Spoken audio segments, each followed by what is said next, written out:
New rule. I only learn about Islam from its most popular recent convert.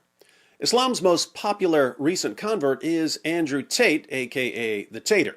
The funny thing about recent converts to Islam is that if the convert is a woman, and she doesn't instantly start dressing like a 7th century Arab, the Muslim community will launch a campaign of insults and harassment and abuse against her, shaming her into disguising herself as a frumpy ninja.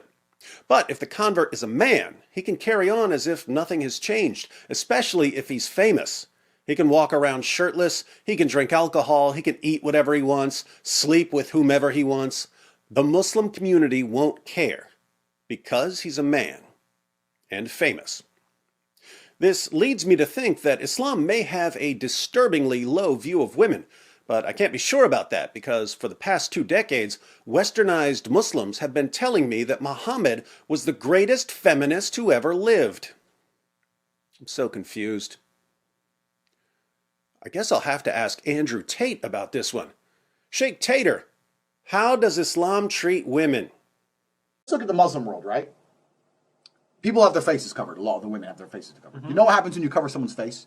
What? You dehumanize them. If you have 100 people in a crowd and you see their faces, you can see individuals. When you have 100 people with their faces covered, they're just a number. You dehumanize. I never thought I'd say this, but Andrew Tate is right. Islam dehumanizes women, just like Andrew Tate said. Now, to be fair, not all Muslim women cover their faces. Allah claims that his commands in the Quran are perfectly clear, but as with so many of Allah's perfectly clear commands, no one can figure out exactly what he means. So he tells women to draw their garments over their bodies. But there are different ways to draw a garment over your body. If I say I'm going to draw this t-shirt over my hand, well, there, I've done it, even though you can still see my hand. Or I can do this and cover my hand completely. Which is it? Until Andrew Tate tells us, we just don't know. But look at a couple of translations of a Quran verse about this issue.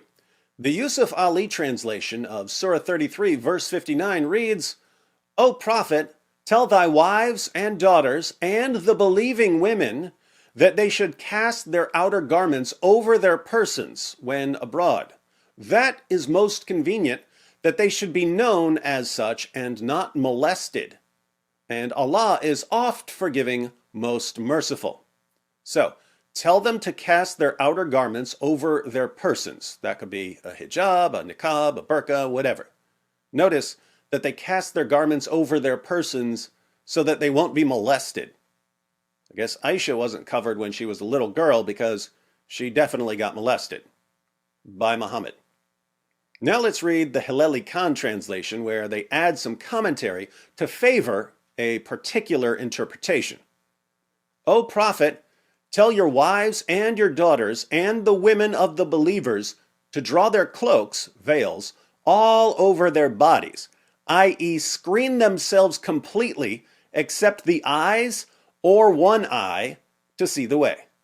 That will be better, that they should be known as free, respectable women, so as not to be annoyed, and Allah is ever oft forgiving, most merciful.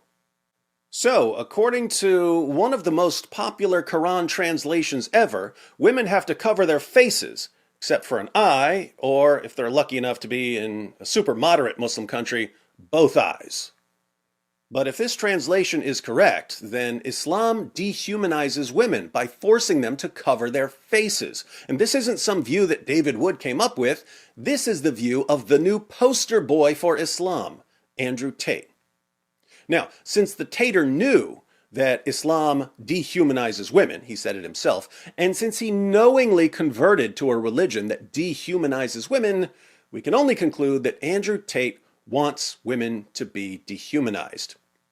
And if he wants to dehumanize women, looks like he's in the right place. You're right on that. You're right on that. You're right on that. It just backfired on me. You're right on that. You're right on that. You're right on that. It just backfired on me. This is a part of a religion. There's a reason to it. Yeah?